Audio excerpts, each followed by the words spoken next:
আপনার যদি এমন কিছু থাকে তাহলে আপনার লিপোমা হতে পারে। পুদিনা, ধনেপাতা, কারি পাতা, কাঁচা হলুদ, সামান্য সেন্ধা লবণ এবং জল, এই সব কিছু ফ্রেশ ব্লেন্ড করে একটি জুস বানিয়ে নিন। সারাদিন আর কিছু খাবেন না, না রুটি, না ভাত, না ফল, না চা। যখনই খিদে পাবে তখন 1 গ্লাস এই জুস পান করুন। আর মনে রাখবেন, দিনে 4 থেকে 6 গ্লাস পর্যন্ত পান করতে পারেন, তবে সবসময় ফ্রেশ বানিয়ে তবেই পান করবেন। এই কম্বিনেশন শরীরকে ডিটক্স মোডে নিয়ে যায়। হলুদ ইনফ্লামেশন কমাতে সাহায্য করে। কারি পাতা এবং ধনে পাতা আপনার লিভারকে সাপোর্ট করে।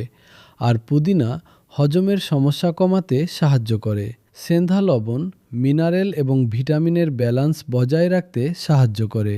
যখন শরীর ভারী খাবার থেকে বিরতি নেয় তখন এটি রিপেয়ার এবং ক্লিনজিংয়ের দিকে বেশি ফোকাস করে। এই কারণেই কিছু মানুষ শরীরের ফোলা বা ছোট গাঁটে কিছুটা কমতি অনুভব করতে পারেন। কিন্তু মনে রাখবেন, প্রতিটি গাঁট লিপোমা নয়।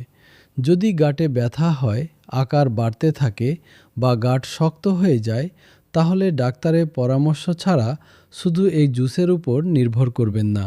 আপনার ডায়াবেটিস, ব্লাড প্রেশার বা অন্য কোনো মেডিকেল কন্ডিশন থাকলে অবশ্যই আগে ডাক্তারের সঙ্গে পরামর্শ করুন। আপনি যদি লিপোমা কমেন্ট করেন, তাহলে আমি আপনাকে এর সঠিক স্টেপ বাই স্টেপ পদ্ধতি ডিএমএ শেয়ার করব।